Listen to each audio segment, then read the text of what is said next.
Hello, my name is Mark Valeriano, and I have not worked with Shia LaBeouf yet.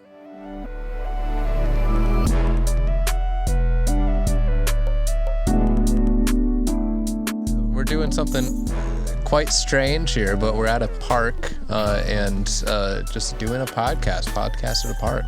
This is kind of, in a way, very indie of us. Not. Part of the LA experience is having roommates who have things going on, is having not a contained soundproof space, is driving across town on a whim. And that's how we've ended up in on a this Friday park. in LA. There was a Bulls game going on, so Bulls game, roommates and Bulls games. We couldn't really stay at the house because it was getting heated. Yeah, it was getting heated. It actually was Miami heated. Miami heated. Oh, okay, that's the joke I was gonna make, but I didn't know if they were playing the Heat. Yeah, they were playing the Heat. You nailed it, bro. Oh shit! There we go. Yeah.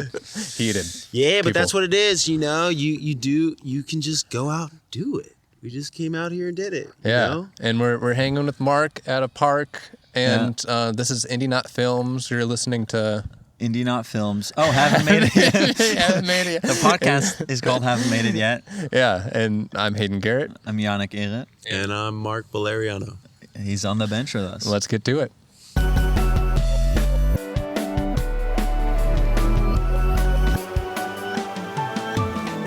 For me, getting out here was making it. You know what I mean? Getting my first job was making it. Getting paid to do this is making it. It doesn't matter what level that is. You know, we're so influenced by so many people all the time. Like, oh, I want that big job. I want everyone to see my shit. But it's like I made it working on a short film for free. That's making it to me. You know what I mean? Like I'm getting to do what I love, and I got everything covered. You know, I mean, I live hella minimally. Like, I don't own a lot of stuff. I don't own a lot of things. I don't even own a car.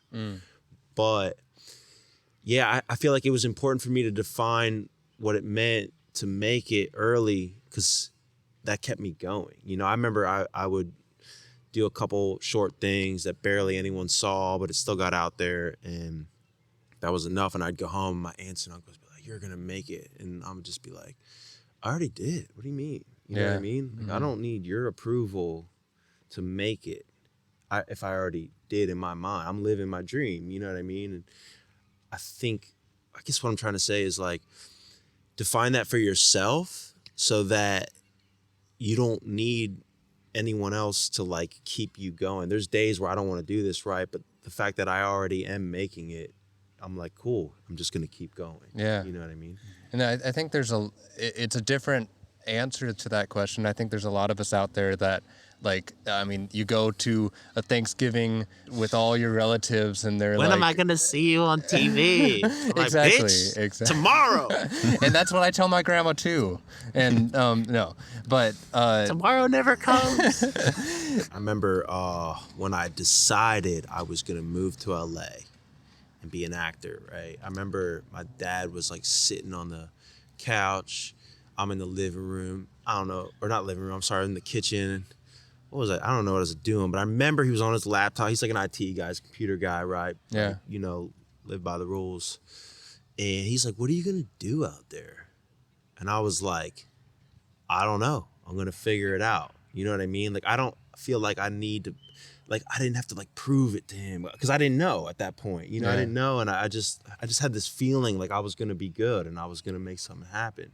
It wasn't until like I got my first big paycheck that he was like, oh, you're doing this for real. Because like all he saw was like the money aspect of it, right? Because that's what we're saying is like, when are you going to get a real job? Real job means money to them. Yeah. Mm-hmm.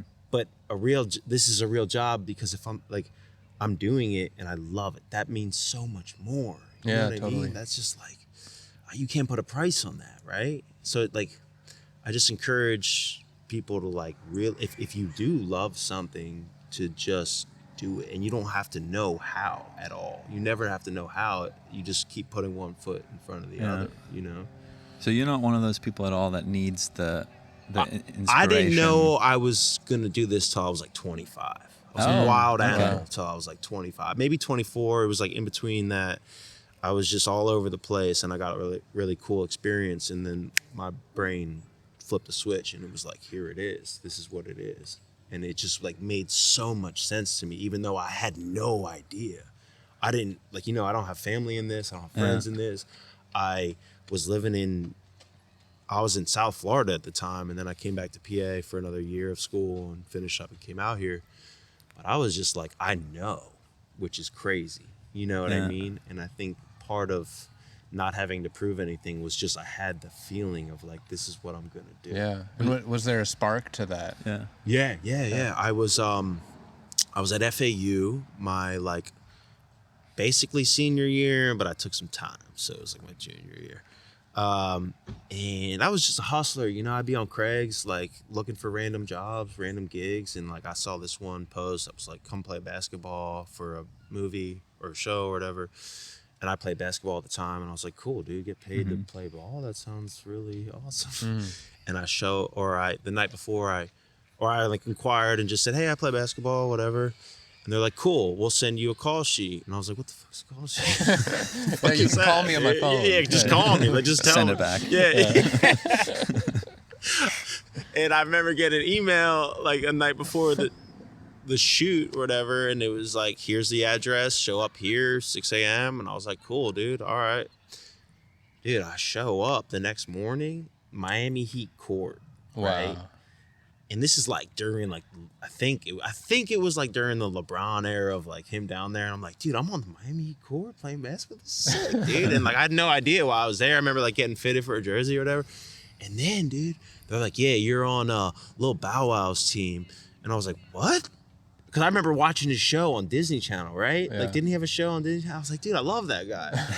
And then like I met him, and we're like slapping hands, and we're like, yo, we're just gonna be shooting ball. I'm just like, this is fucking epic. I had no idea what I was doing with my life, right? And I was okay with it. Like, I was really open, receptive. I was in communication, so I was like taking all these different classes, and I was enjoying it, but I still didn't know, you know? And I know a lot of people that don't know from back home, and it sort of weighs on them. They're like, what the fuck am I gonna do? You know what I mean? Which is a hard question, you know? I think you really have to like sit with yourself to figure that out. But anyway, the rebooting Charlie's Angels, it failed horribly, but that day, I just remember like stepping back, watching the scene unravel. I got to meet the entire cast because they all came down onto the court, and I just started talking to them, and I was just like, what is this? Like, what are we doing? And then I like watched like Lil Bow Wow's like uncle get shot or whatever, and then I watched him like start to tear up, and like there was just like thousands of people there, and like everybody was there for this bigger thing, right? Like everybody was committed to this bigger project, this bigger idea, and I was just like, dude, this is what I'm gonna do the rest of my life. And I like had no idea what. And then I just started doing hella research, read a ton of books, went to auditions in South Florida, and like completely failed the shit out of them. Like I was like, they're like, don't look at the camera. I'm like, what? What do I do? They're like, get out of here. I'm like, oh shit, my bad. And you know, it was just like one step in front of the other, and I slowly started to like find a rhythm and start to carve things out. And just, I remember after that year, I started failing some classes. I went back up and finished school at Temple in Philly, and I did a couple like student films, which is like wild, because how did I book anything not really knowing stuff besides like just reading? And then I took a bunch of acting classes at Temple and ended up getting a minor in theater or whatever. And again, dude, just slowly figuring it out. And then when I graduated, I was gonna move for sure. And then my buddy was like, let's go to LA. And I was like, let's do it, dude. That's let's great. just fucking do it. And we like crossed the country for 16 days, shot a documentary, and got here with like $10, you know, and just fucking, I've been here the 21st of this month, April, 8 years. Wow. 8 fucking years, dude.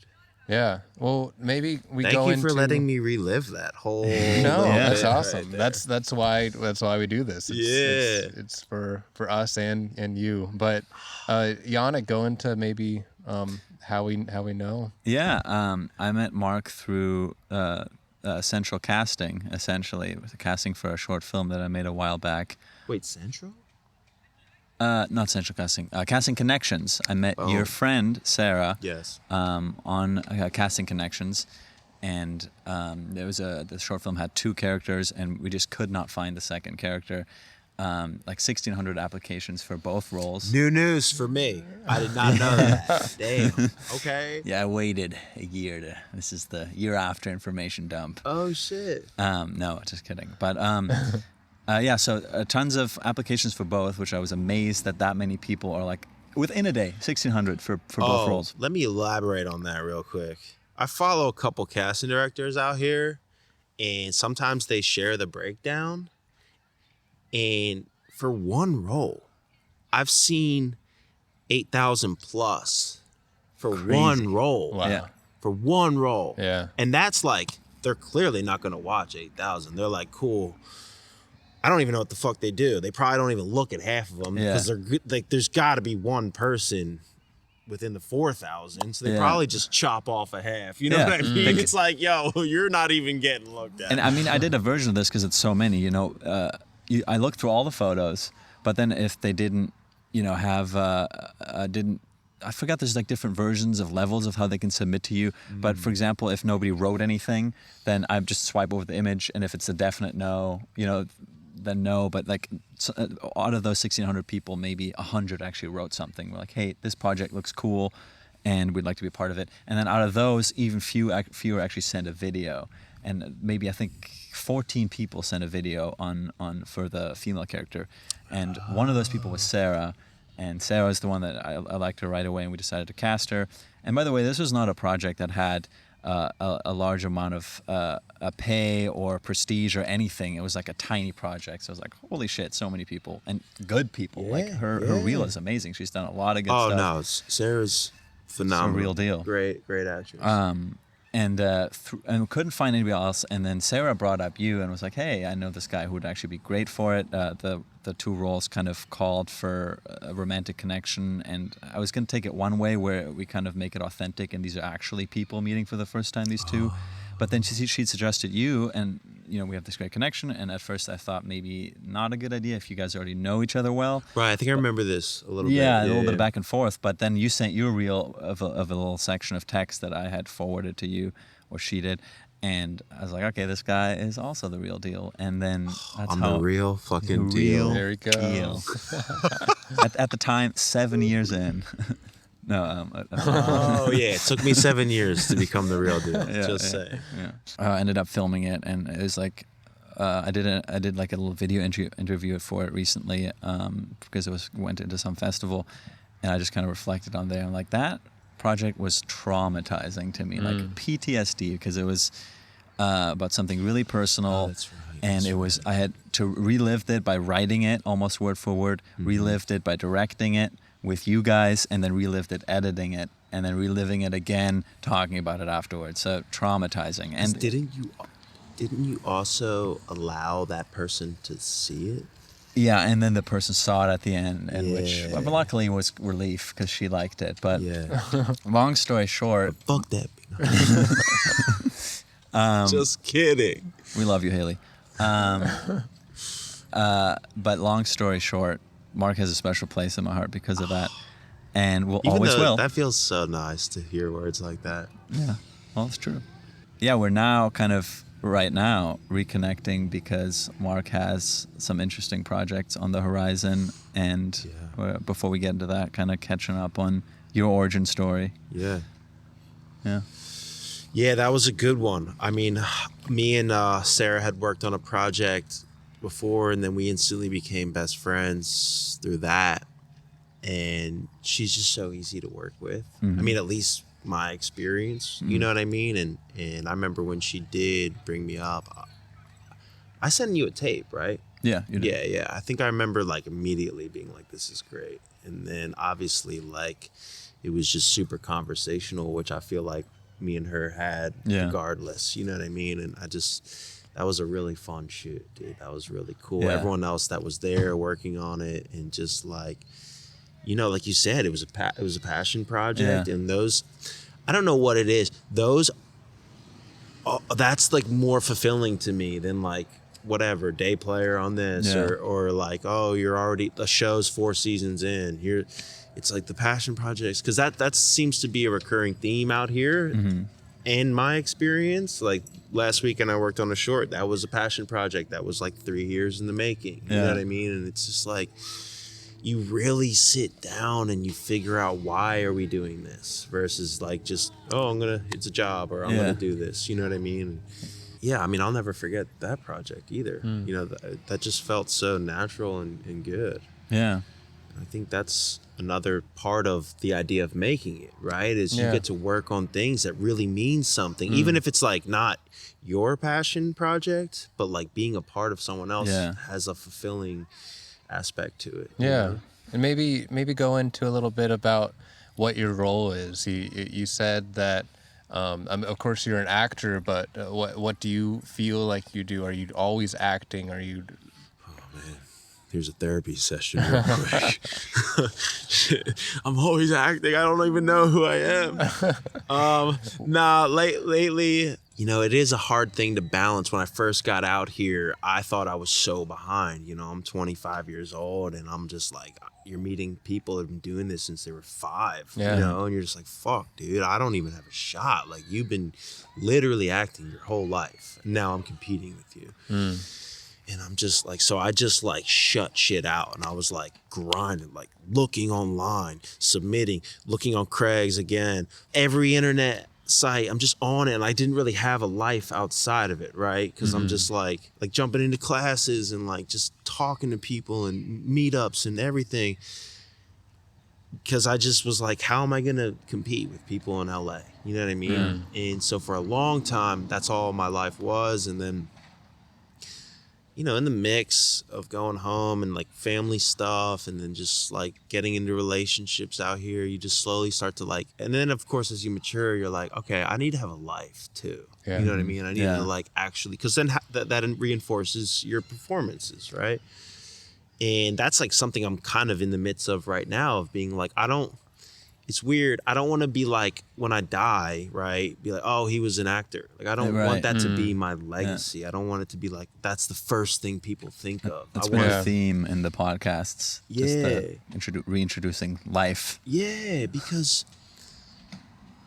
you know, my mom died 5 years ago, which was the most traumatic experience of my life. Last night I cried super hard about it. You know what I mean? It's never going to go away. And I'm just like, dude, life is so precious and beautiful. And again, that's what it means. If I had a genuine connection with someone, even one person on that set, I'm like, that's what I remember. That's what I care about. That's me making it in life. You know what I mean? I like broke my walls down. They did too. And we shared that together, you know, and that happens on these sets, you know, especially passion projects. You know, we're really getting into it, and you're expressing how you feel about it. And it's like, cool, you set the bar.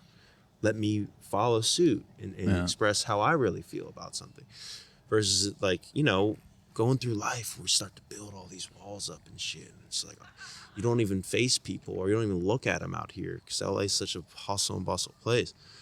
That's why I love acting too, is you really get these genuine moments of someone's doing yard work right behind us.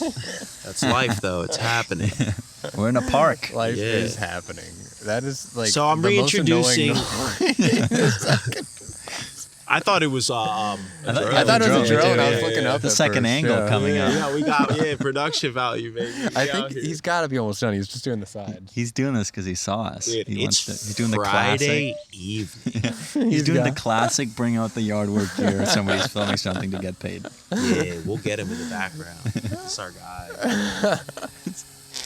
He's actually not even doing it right, because I used to do that kind of work, so it just looks like he's not really doing it right. If you can zoom in on it.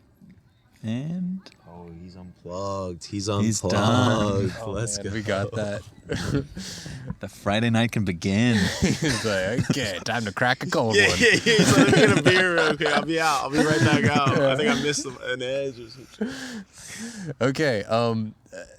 is it always something different? Are you finding similarities in the work that you do, or it's always a new project? No, it's always new, you know? It's always new because you're working with new people and you're getting someone else's perspective on life, you know? And again, with passion projects, you're really seeing their perspective on life. Yeah. You know, like what did they experience? Something obviously totally different from me, which is a cool challenge. It's always a challenge, you know? And that's where the work stops being work. It's like, this is fun. I get to like try and experience something I've never experienced before. And then if you have had the same experience, well, it's never the same, right? It's always a little bit different, but it's like, cool, let me bring what I know and then pair it with what's in the script or what we're collaborating on. So like every single project's different. It's always worth it to like figure it out, to like piece the puzzle together, you know what I mean? And I think one of the most beautiful things is like, there's no perfect part of it, right? You're never gonna make something perfect. And like releasing that pressure is fun because like you had an idea about this film, I had an idea about this film, we worked together, and then something else happened. You know what I mean? And like we got what we got, and I think you just get to a point of being like, cool, this feels good. But obviously it wasn't like exactly what you had in your head, you know? And that's part of the magic of it all. Like we're just creating something together. Based on the conversation we had earlier about not liking reshoots, that's kind of on that subject too, because I feel like not liking reshoots, that kind of takes the magic away, because you allotted this time and these people to do this thing, and it didn't turn out the way you wanted it to. It's not a controlled experience. But that's what it is, yeah. Like we're not going to keep pounding it until it's perfect. Obviously, some projects, whatever, Disney Channel, whatever, blah, blah, blah, you kind of have to like answer to somebody. But if it's a passion project, then, you know, that was it. Because it's part of the beautiful mess of life is getting an end result that's beautiful mess. You know what I mean? And I think, I don't want to get too specific in case someone sees this, but you kind of have to take what you get, unless there's like a sound issue, right? Or like there's like, oh, the camera wasn't recording, which I've experienced too, you know, which is really shitty. You're like, fuck, dude, that was my best performance. I did it. I mean, finish the project, but but like don't keep tinkering with it until it's, because that's when you learn too, right? Oh, here's where I messed up. Here's where I made a mistake. Here's where I didn't follow through. Here's where I didn't execute. Diminishing returns. When you remember the learning process versus if it just goes right, then you're like, oh, I did it. You know what I mean? It's like you can find beauty in those little mistakes or whatever, and then just take it to the next one. You know? And then also talking about you having a diverse experience, you also do a very diverse amount of things. We talked about your love for passion projects. I know that you were part of, or maybe still are part of, a YouTube channel that's recently got the call where they're going in a different direction. I saw that coming, but I thoroughly enjoyed the entire process of it all. You know, that was brand new for me. Like a whole new, like, it was kind of acting, but it was more so like, you know how YouTube channels are. It's very in your face and like pronunciate and present yourself and like play games and challenges and stuff. But that was beautiful because the people I was working with were really, you know what I mean? And it comes back to what we were saying, like how I feel like a lot of the things that I've gotten were meant to be, you know what I mean? Is I always find that one or two things where I'm like, oh, here's something I'm going to never forget, or here's something I'm going to learn from, or here's something I'm going to grow from. And I definitely did from that. And I think at that time in my life, it brought me a lot of joy. It obviously helped me financially, which was awesome as well. And it was just really fun. I mean, I'm kind of bummed that I'm not in it anymore, but I think it's cool because like it was just another launching pad to something else. You know what I mean? And for context, it was a kids YouTube channel, right? Very playful, very fun, which is probably different than the commercial stuff you do, because you do a lot of commercials too, right? And I go out a lot. I'm a very unique performer, so I've definitely probably get 1 out of 150, maybe 1 out of like 300. So it looks like I'm doing a lot. Okay.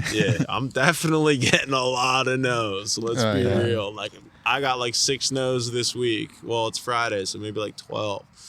Yeah, there's a lot of no's in this business. How often do you apply? Like, how many projects a day or a week do you apply for? Applying? Yeah, like hundreds throughout the week. Wow. But then actual auditions, I mean, I'm lucky. I definitely have been averaging at least 5, maybe 6 a week, which is, from what I hear, more than majority. But then I'm also questioning like how much effort, because I have a couple of agents, right, all throughout the country. I'm willing to be a local hire anywhere, which is also like fucking nuts. Yeah. Like, I'll put myself up, I'll fly out and work the job because I just love it. You know what I mean? Whereas like most people just stay in their market. You know what I mean? Like, I'm only going to work in LA, and it's like, well, that's going to take some time. But I submit myself as well. You know what I mean? I'm out there like I still do my research. I still am trying to reach out to people or reconnect with people I might have worked with in the past. You know what I mean? And you just kind of have to. You know what I mean? We don't live in that perfect. I don't even know if not perfect, but like back in the day, I felt like there was maybe a way to go about it. Right? Nowadays, it's like what we were saying earlier, make your own stuff. You know, I'm trying to do all that too. Make my own stuff, try different things, challenge myself in a new way, learn something new, and keep bringing that to the table, you know? Yeah. And keep recreating that spark, you know what I mean? Like, when I first got out here, dude, I could have flown off. Like, I was just a bird, dude. I was like, everything's amazing, life is amazing. And then like years of this, it can really fuck you up. You know what I mean? And LA feels like this place that can just suck your soul out, and like all the hope and passion in you. And it's just like, how do you keep reminding yourself why you started? And when you get to that place, like really like sit there, close your eyes, breathe, and be like, why did I start this? Throw everything out, throw the results out, throw all of the no's out, throw all the things that you did accomplish out, like throw it all away. Like, you're back to square one. And be like, you know what I mean? You do need that. You do need that reminder constantly with all this chaos happening, and like the LA has, I mean, I've only been here for about a year, but I've already experienced it, like testing my limits of like, do you want to stay here? Do you want to go? And it's like, there's some a car problem. Yeah. How are you doing now? Yeah. What are you going to do, huh? You had a good day? And I do have a question with that of like you had a good morning? Yeah. Oh, wait till Check this out. noon hits. Yeah, exactly. You don't know me, dog. Because it's breaking you down, you have to understand, why did I come here? And it's something that I've asked myself many times in those moments, and then also in the good moments, why did I come here? And you almost kind of need that answer. Let me hit you with a day one. So my first day when we landed here, I booked a music video day one, right? Had no place to live, just me and my buddy in his car. I was like, cool, it's an overnight gig. It's like a music video or whatever. You could watch it on YouTube. It's link in the bio. Hilarious. Don't watch it, please. Anyway, I was like, great, it's an overnight gig. I don't need a place to sleep tonight. We're gonna be done around 6, 7 in the morning. I'm just gonna meet back up with my friend. We're just gonna go about our day and figure out our next steps. We got done at like 2 in the morning. Wow. Like, fuck, dude. And I'm like, what do I do? I'm calling my buddy. Not answering, he's asleep somewhere. And I'm like, I just start going around the crew, and I'm like, yo, is anyone going back to like Venice? You know what I mean? Like, because we were all the way down in Torrance, and I didn't know my way around the city yet. Yeah. You know what I mean? And someone was like, I can take you to Venice. I was like, oh, dude, thank you so much. That means the world to me. And I get a ride back to Venice, and he was flying. No one's on the fucking road. I'm like, dude, you could have slowed down. Like, I needed a little bit more time. And we get there. It's like 2:45 in the morning. And I was like, call my buddy.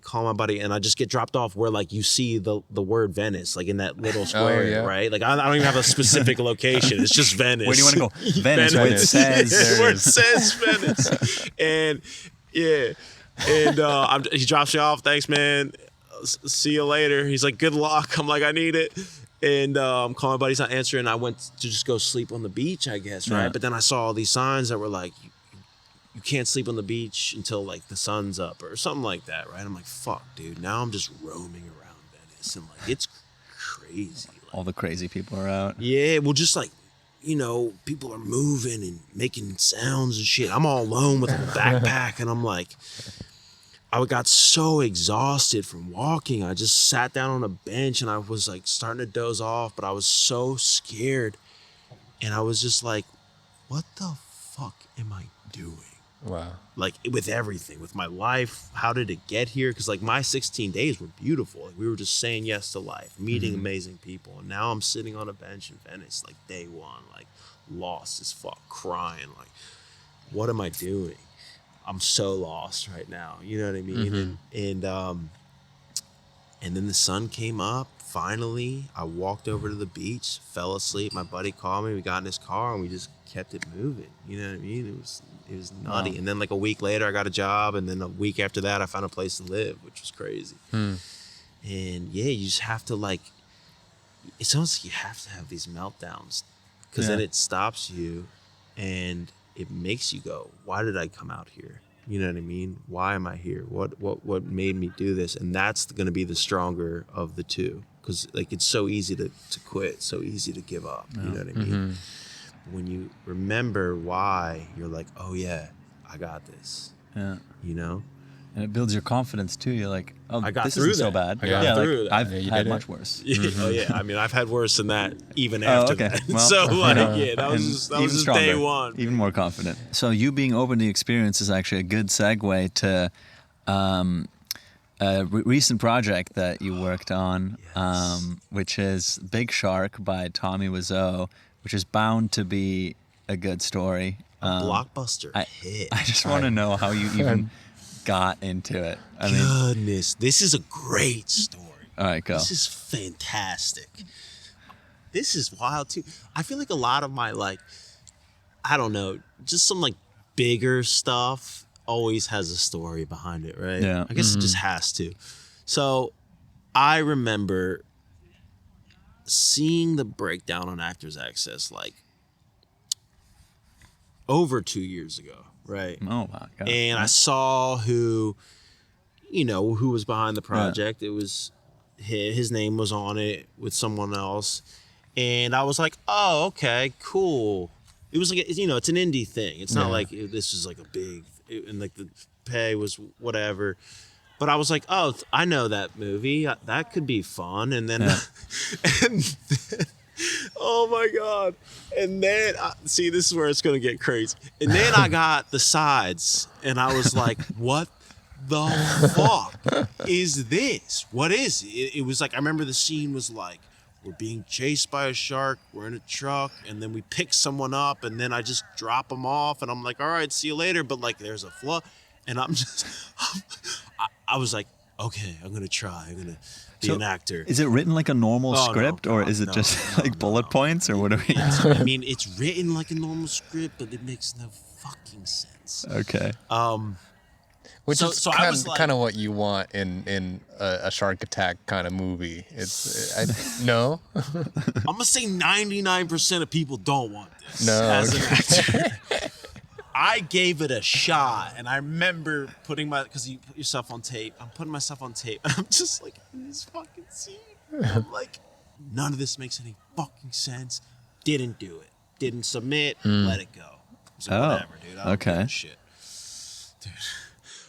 A year and some change later, I'm looking on Craig's and I'm just, in the talent section or whatever, and I see like a feature film. It's written well because that's part of the prerequisites to actually submit on Craig's. Like it has to like be written well. Yeah, okay. You have to like see a breakdown and like, there's everything. You It can't just be you got like, standards. hey, we're shooting a movie. Do you want to, Yeah. get a response, and there was like a legit looking casting director attached to it, or like a name or whatever, and I looked them up and I don't think I actually found them, but there was like something similar, so I was like, oh, it's maybe whatever, independent stuff, you can't always like find everything. So I get a little tiny chunk of sides. I'm like, okay, it's really simple, and it had no feel like the last experience, right? Okay. And I was like, cool, I'll just put this on tape. Put it on tape. They're like, great. Couple of days later, I got a call back, and it was in person. And this was like a little after COVID, so like I hadn't been to a callback in a long time. And the day finally comes, and I almost just didn't go. I almost was just like, I don't really want to. It's in Beverly Hills. Again, I don't have a car. Like, I had so many excuses not to go. And then I was like, you know what? Fuck it. I'm going. I'm just going. Who cares? Let it go. Whatever happens, happens. And I go. I go. This is so good, dude. I pull up. I took an Uber. I get dropped off. And it's like this abandoned mattress storefront. There's a big fucking poster board and like shitty handwriting that's like casting in the back, go around. He's like the a side. fugitive hiding from the general public. And I'm like, if that's not a red flag enough, I'm going. I'm And you going went around in. the block. I'm going in the back alley, and I'm gonna find this fucking place. And I walk around. And this is so good. I love this whole experience. I walk around. I like see another sign that's like casting in here, like a fucking construction paper, like. And I walk in. There's this kid sitting there, and I'm just thinking, 2 chairs and like a little table. This kid's sitting there, he's young, and I'm like, oh, hey, man, you checking us in? He's like, no, I'm here for it, too. And I'm like, oh, okay, cool. And it's in, like, a parking lot. Like, we're in the parking lot of this back storefront with, like, a little cage around. And so I'm like, okay, sitting here. Out of the back door of this fucking warehouse comes flying Tommy Wiseau out the back. And I'm like, no fucking way is this really happening right now? There's no way. Like, it's again, remember, like, I turned down the audition over a year ago. Like, there's no way this is still going on. And I'm just like, well, and then, like, I think in that moment, because it had to have been that moment, that I was just going to be like, yep, I'm down. I'm down for whatever. Like, I'm just down. Like, I had Gets to have paid in made- mattresses. Or Yeah, like, I'm like, anything he says, like, I'm down. And he comes out, and he's like, oh, great, yeah. And then he's like, oh, you signed in? Cool. You put your name and everything down? And I'm like, yeah, man, this is great. And he's like, cool, we're doing a scene, us 3. Because we were the first 2 people there, and it was a scene of 3 people. And he immediately changes my character, and I'm like, oh, okay. And this is bits. The whole thing was nutty. And then we're reading it. He's like, well, we'll just do a quick read through. And I was like, cool, all right, we'll just do a read through. I had like the first line or whatever, and I just like said it. We're doing a read through. I'm a new character now, so I'm just doing a read through. And then as soon as I said the first like 3 or 4 words, he was like, no, emotion. He's like, we need emotion. And I was like, yeah, I know. Like, I just thought we were doing a read-through. And he was like, no, all we have in this life is emotion. Nice. And I was like, you're right. Yes.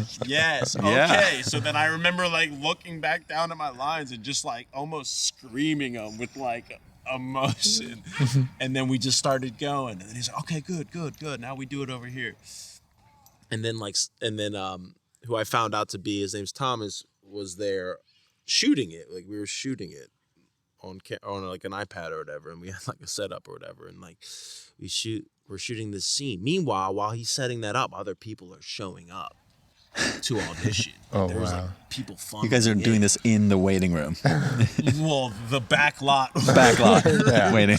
And like people are showing up, dude, and it's like hot out, and like people are sweating, and like I'm sweating, and oh man, so people are showing up, and we're setting up, and I'm like, okay, we're performing in front of people too, because they had nowhere to go, right? It was just like they're standing Turn there around. watching us. But the scene's wild. It doesn't even make sense. Like, there's eggs, and I'm like, wait, dude, sharks don't even lay eggs. Like, what the fuck is going on? And then I'm like, Wait, do sharks lay eggs in this movie? Is that? well, like, I don't even know if that ended up making the script or not. Like, I eventually died at some point. Oh, spoilers. Spoilers, because they changed the script. That's a whole nother I story. mean, it might be not spoilers because we don't know. We what don't know. The, we don't what the know. final Maybe cut I is. kept living. I don't know. But yeah. So now, oh right, okay, yeah. So we get through the first scene. He's like, oh yeah, okay. Now we improvise, and then I was like, okay, sure. Like, I just kept saying yes, right? Yeah. He runs back into the warehouse, and we're just like, improvise. what? Like, what are we gonna do? And he's like, oh yeah, you'll see. Like you'll see. Tommy's got an idea.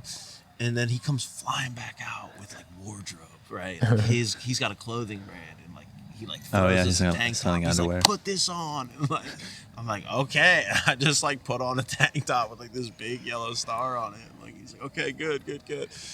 And then I love that it's not like what he's envisioning for the character. It's just his merch.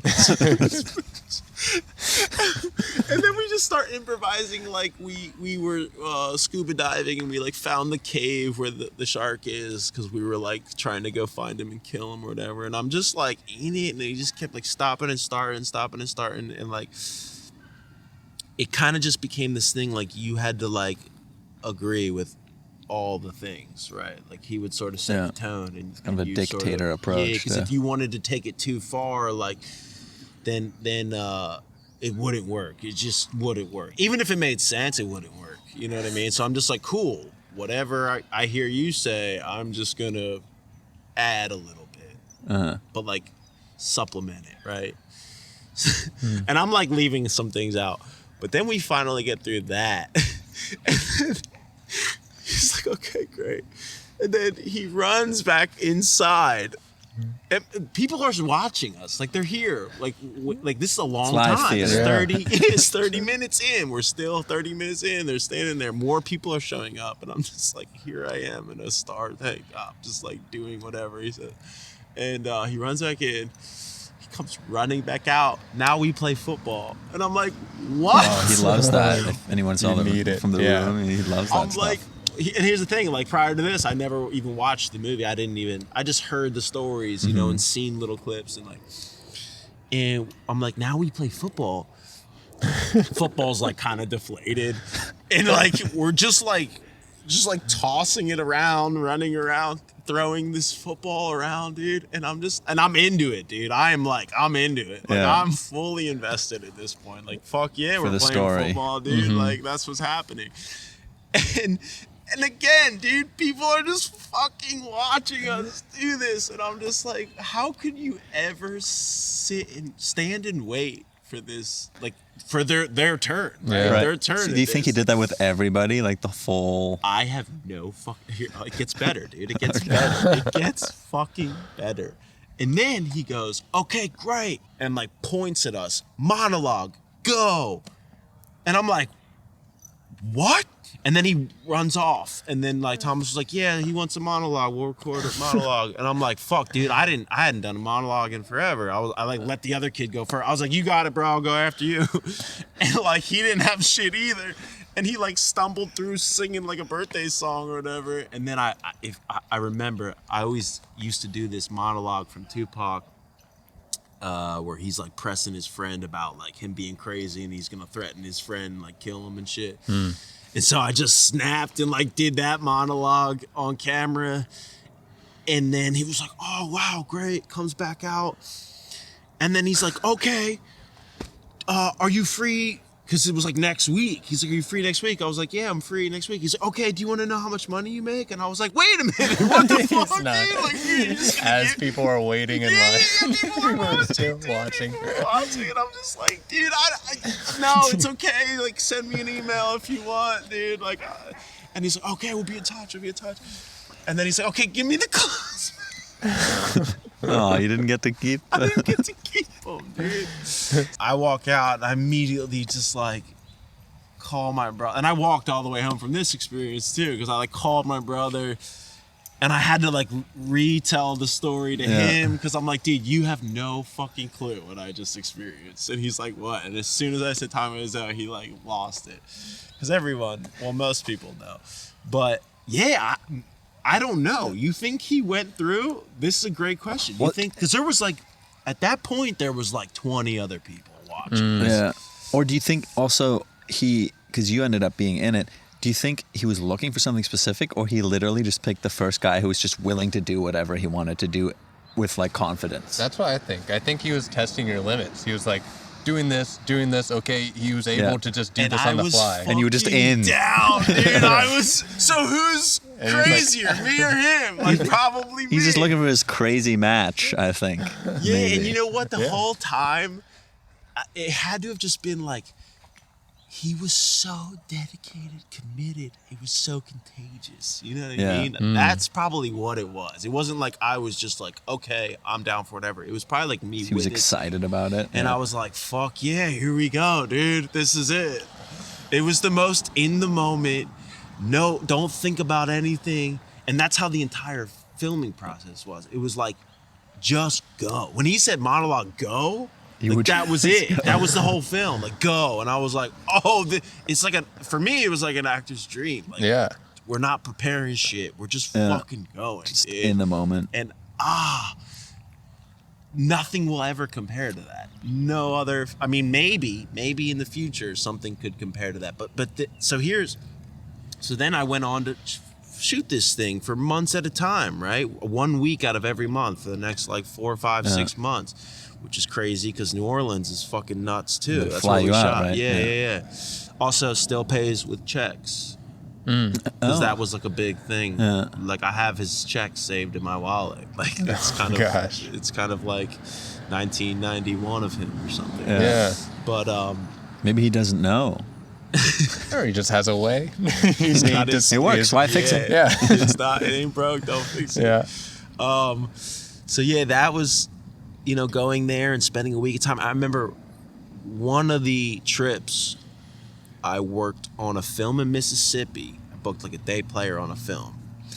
Had like a character, had a really specific scene with like blocking and stunts and like all this shit.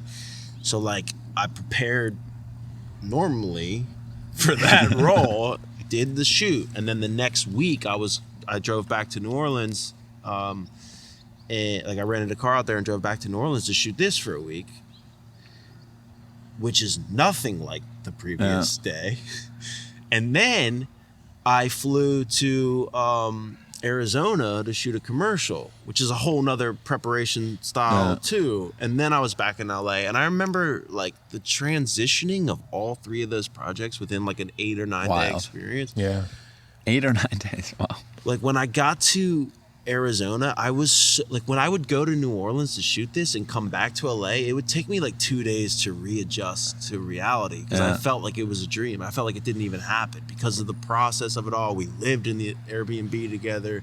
We spent like the entire 24 hours out of the day together. Like it was wild. Yeah. It was It's got to be mentally exhausting. Yeah, I was gonna from going say. back and forth and then. Yeah, and just the way you prepare for things different and how other people work on set is just so different. I remember getting to the commercial in Arizona and like feeling like I didn't know how to talk to people. I was like, I don't know how to talk to you.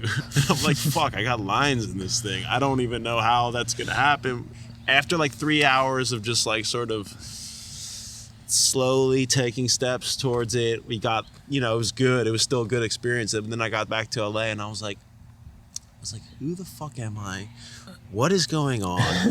Change Did your that whole- even happen? What the fuck, dude? Yeah. It was so nutty. Was it ever like on set, being with him on set, working in that style, ever exhausting in and of itself like that, or was it just playground, like you were saying, just the whole time, or was it ever like, holy shit, I'm like having to uphold this dream reality to be here in the correct way, and it's clashing with my normal reality, or were you just in? So I think it was day one. like day one, New Orleans. I meet the team, right, and then we're on set, and like I remember he just kept saying this thing, and I was like, what the fuck is going on? I was like, what the fuck is going on? Because I didn't know anybody yet. I didn't know like how they felt about this thing. Right, where's everybody else at? Is everybody there as a joke? Yeah, right. Is he serious? That's the big question and like, everybody's everyone's asking. treating it so fucking serious, and I'm like, no way, no. I walked away, got in the car, called my brother, and I was like, dude, I'm booking a flight. I'm coming home. Like I can't fucking do this. He's like, dude, chill the fuck out. And I'm like, no, you don't fucking get it, dude. Like this doesn't make any fucking sense. I can't. And I'm having like a meltdown, dude, because I didn't know how everyone else felt. I was like, and then I like got off the phone with my brother. I like grabbed the DP and I was like, bro, how do you feel about this whole thing? he's like, dude, man, it's fucking whatever. Like, yeah, man, I get you. Like, I see you. Like, I just needed someone to see me, right? What did Because he- I felt like I was in you ever see those movies where like people die, but they're there, but like they're like, hey, look, and then people just walk through them because they're just a ghost now. That's how I felt, and I was like, no one understands what I'm experiencing. I'm losing my like I really thought I lost it. I thought I fucking lost my mind. Scary. And he's like, yeah, bro, I get you. Like, it's good. And I'm like, oh. You are on mushrooms. Like, you are. You can relax. You're literally I can dead. feel them You're too. dead. This is just like the afterlife. And I was like, okay. And then that just opened up the door to this like beautiful experience. You know what I mean? Of like how, again, this was like a passion project. You know what I mean? And it like, I got to see him light up about things and get frustrated about things. And we just were collaborating every single day. You know, we'd be 12 hours on set, and then we would be hanging out afterwards, and then we would all be hanging out afterwards. And it was just like this fucking beautiful life experience. You know what I mean? That like it feels like so, like, I don't even know how to fully share that with other people. It just happened with us. You know what I mean? And it was so fucking amazing. You're explaining a psychedelic trip. Like you're explaining the stages of like what someone goes through. How do I share this afterwards? Exactly. Yo, exactly, dude. You can't. Like, you only can give bits and pieces because, like, you never knew what was going to happen. Ever. Yeah. Which is kind of exciting. It's like improv. Yeah. Fully, right? So once I, like, accepted that, oh, man, it was just beautiful. What would make him light up? Or what would make him angry? Like, he would come up with an idea about something with his character, or the way that I would say something, or like he'd get fixated on like one specific detail, and then he'd be like, we need to do that, we need to get that, and then like you didn't even really know why, but you would see how like important it was to him. So then you would start contributing, and then he'd be like, oh yeah, I love that, because again, it's still going to be a little bit different, you know what I mean? It's not going to be exactly what he thinks or what I think, but then it becomes like the thing, and then he would get super excited about it, and then you'd feel like, cool, we did it. Like, I mean, let's be honest, I have no fucking clue how much sense this movie's gonna make whatsoever, but I do know the process of it was like, I wouldn't trade it for the world. Oh yeah. You know what I mean? And I can't wait to watch it. Yeah, me too. I mean, I'm scared too. I kind of don't want to witness people's reactions to it. But like, Yeah, it's kind of in a weird place because, I mean, obviously the first one, everybody at first thought it was terrible. Then everybody thought it was hilarious, and he became famous. And now I think it's in a weird place where everybody's like, does he know too much? Is he too in on the joke? Or right. is There was discussions about that, but I don't really think he's in on the joke. He's in his own world. You know what I mean? I think so. It sounds and like he's so yeah. passionate about film. Like, I don't think he ever wanted filming to end. I think he just wanted us to keep going there 1 week at a time for the rest of our lives. And I would be okay with that. No, and I could see that. totally I could see okay. that in his filmmaking. It's something that I respect for anybody making things, is like you don't really do it to have people watch it and to like, there might be a little aspect of you want someone to like it, Right. but like you're doing it because you want to do it, and I see that in his work. Like he is so passionate, And that's what I started to realize, and that's what I love. Yeah. And that's probably the instinct I had at that callback. You know what I mean? Yeah. It was like, wow, dude, this guy loves it, and I love it. And now we're best friends, but we don't know it yet. If we've learned anything about you, is that you just love to do whatever it is. You just want to do it. Like, you don't care about the final product, or it's secondary, at least, to experiencing it. So it's kind of in line with what you love. It's in the moment. It's just happening. You're doing it together. You know what I mean? It's not like this isolated thing. And when you do have people that like just love it, it's so nice to be around. It's refreshing, you know, because I've had, you meet some people out here where it is a job, it is something, and that's cool too, you know. Damn, that's hype that this can just be a job for you, and you're doing it. But I fucking love it, dude. I fucking love it. It's so fun. It's so challenging. You learn so much every single day, and if I learned the most amount probably on that one. You know what I mean? Like, holy shit, that was crazy. Yeah, I mean, we could do a whole podcast about that. I have more stories. You know what? I would like doing that, but maybe. Well, I think what we could do is once it comes out, we could revisit. We could revisit, and you could talk about some of the stuff. Specific points. Because then people, because they'll make more sense because we don't. Yeah. So I don't know if everything that's gonna make it into the final. That'd be fun to do. That would be fun to pick out little moments and be like, oh my God, you have no idea what happened before that moment or like during that moment, And we got away with so much. Yo, New Orleans is lawless. Every time I touch down, I put my fucking pirate hat on and be like, yo, Captain Hook's back. Like, I felt like a pirate every time I was there, dude. It was crazy. And we didn't have permits for anything. We shot downtown. We shot on like the piers, along the river, everywhere you could think of. Never a permit. Like, we just showed up with a big crew and just started shooting. And that's a usual thing outside of LA. That was one of the things that I was so surprised about. Of like Yannick and I just like bringing out a camcorder and people already looking at us and being like what you got? What are you doing? Like you can't do that here. And it's like I used to live in Portland, Oregon, and it's like you could do that. Want to be in it? People are people are bring that over here. Like, so part of that, we experienced a lot of that in New Orleans. One night, I didn't even know we were doing it. We're like, yo, you're gonna be calming everyone in the streets down, that you're gonna save them from the shark. And I was like, okay, that's what I'm gonna go do tonight. And like, we just went to the downtown square, and like, people were down to be in it. And I'm like, and I'm screaming at people, don't worry, everything's gonna be okay. And people are walking by like, what are they doing? What the fuck? And I'm just like, I love every fucking second of this. Oh my God. Did they get any heads up, or like they're just like, do you want to be in a movie? Some people, yeah. We got some people, and I think they had them sign some stuff, but like, it was just so reckless and lawless and just fucking whatever. We're just point it and shoot it. There's an appeal to that. And no one stopped. Like, no one even said like, yo, you can't be here. Like, nothing. It was just like, all right, keep going. I've had a guy literally in my apartment complex see through a window that I was recording, and I wasn't even recording anybody in particular. I was just recording nothing, just to test the camera. And he came out and like got in my face about it and was like, "Oh, you have to pay the that guy is not living. You have to pay the $1,000 filming fee if you want to film here," which is hilarious because I looked into the rules. The cost for violating that rule, if you didn't give them $1,000, is $69. So.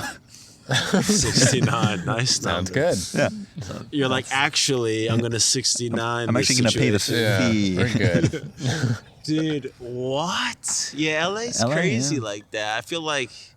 Or when we shot in the park, it was like we purposely downscaled the cameras and the crew so we could be sneaky. And we went in early because there's cops there, and no fire marshal, no locations manager, right? No site rep. You need like 3 think about people. That for our film. I felt like we were good to go. Yeah, I mean, we were purposefully super small enough so we could pull the student card or whatever. But you need, like, by the rules, you need the fire marshal, medic, site rep. Out here, blah, blah, blah. it's crazy, and that's why, like, when I put my project together, we specifically built our whole theme around this office that we had access to, that nobody was there. You know what I mean? But like, realistically, if the woman at the front desk, because they obviously had someone at the building, because it was a building for multiple offices, if she wanted to be like, what are you guys doing? We kind of would have been like, I don't know. Yeah. But we got by every day that we went in there, went up to our office, and then it was like no one was going in there, so we were good to go. Yeah. Indie stuff, it just takes a little bit longer because we don't have all the pieces. We're sort of still figuring, like, we don't have a official editor yet. Yeah. So we're kind of doing it ourselves. So like, I feel it's like, always on the side. Like, it's everybody's hard to... doing so. We're all hustling, you know. So it just keeps coming together piece by piece, and it's not like, it's not like a bread and butter thing. It's not like, oh man, I can't wait for this to be done. Like, we're still all doing stuff. It's just something that, like, we all got together and we're really excited about, and we just did it. You know what I mean? And it just felt really nice to do. And I'm not really worried about the outcome of it at all. It just felt so fucking nice and refreshing to like put together a story and to like just shoot it and show up with people that like you love to work with and make it happen. I think that's a pandemic symptom. I think a lot of people, and myself included, like creative people, filmmaker people, have like a project that they either started working on or were working on to kind of revive that little piece that you lost at the beginning. And I know you have one. Yeah, I made one. coming up.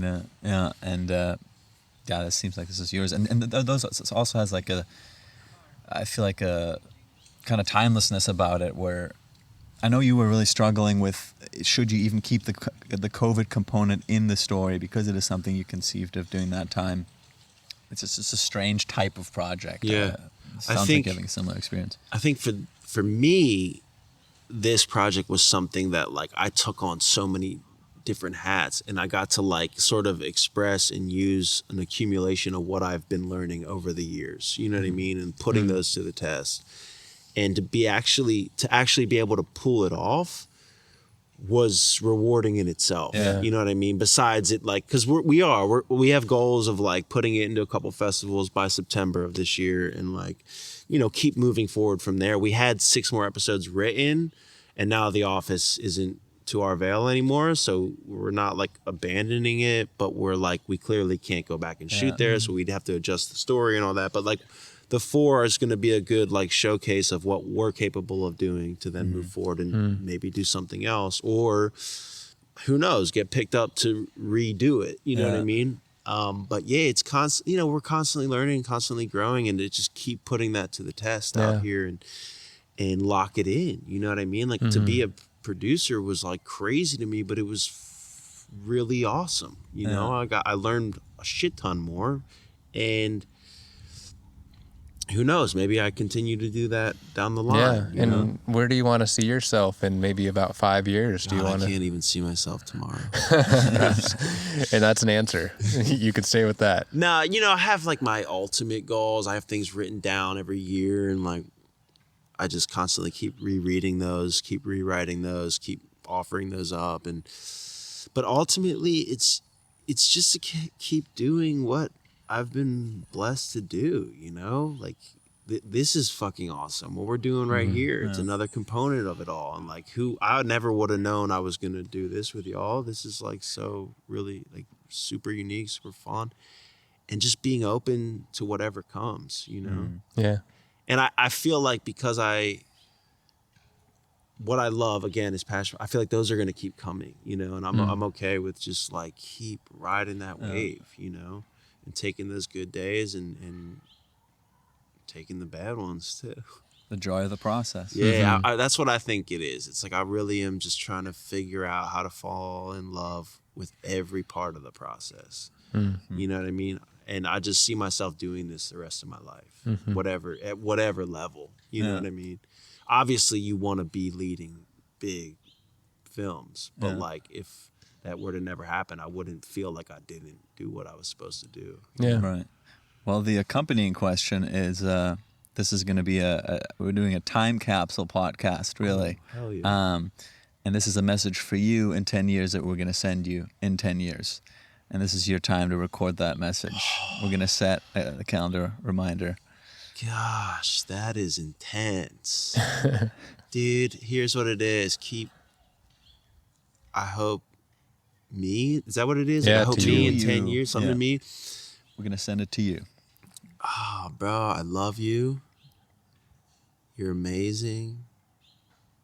And just keep leading with that love and light, and keep giving, keep servicing other people. You know, I hope that's where you are in 10 years. Like this is, I don't want this to be a selfish pursuit, you know?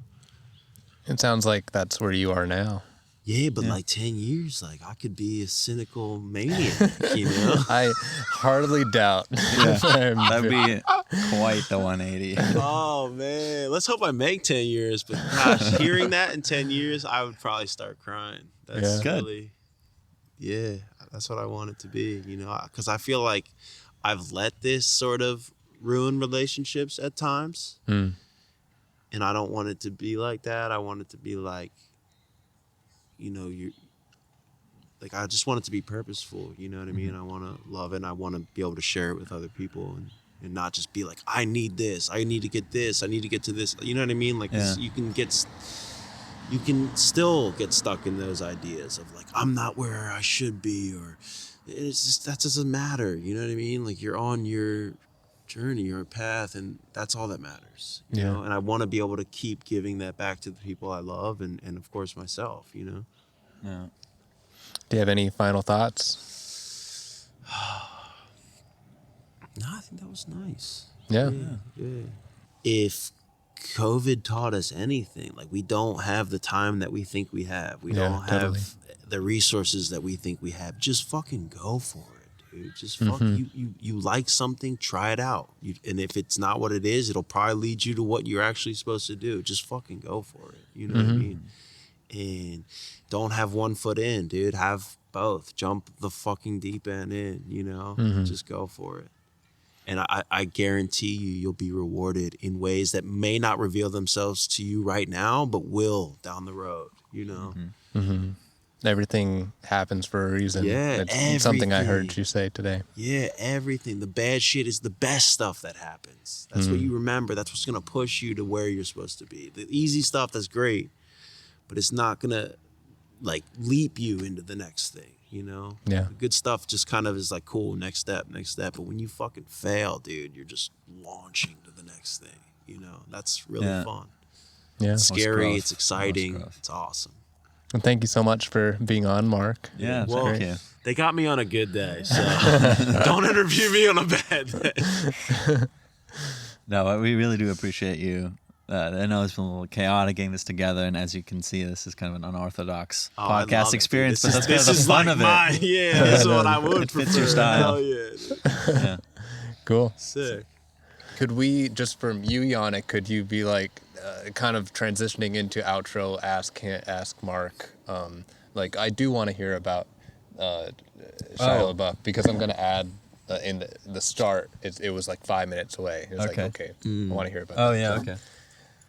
Okay, well, don't tease us like that. You're gonna have to elaborate on this. On fucking. That's really thick. Maybe, dude. Like, okay, we got sounded it. good, though. Let's at least talk about like Shia LaBeouf's story. All right, give us the Shia story. Break it down.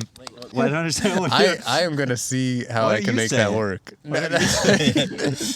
Okay, trying to do like a line reading here. So like it's a script I didn't read. Like, No, we need emotion. This is a Tommy We need Wiseau. emotion. Tell me about Shia. I'm taking that. I think I can find a way. All we have in this life is emotion. So, I wrote it in my journal just randomly one day. I was like, I'm gonna work with Shia LaBeouf. And that same week, I ended up working with Jim Carrey, and my buddy was in Tax Collector and worked with fucking Shia LaBeouf for like 2 days. And I was like, what the fuck? Whatever, I'll take it. Jim Carrey's a fucking rock star. He was the most beautiful Jim Carrey's person. fine, I Yeah, guess. no. Don't He take was like, Jim. it was such a gift, dude. I got to give Mark's him a the real hug. deal.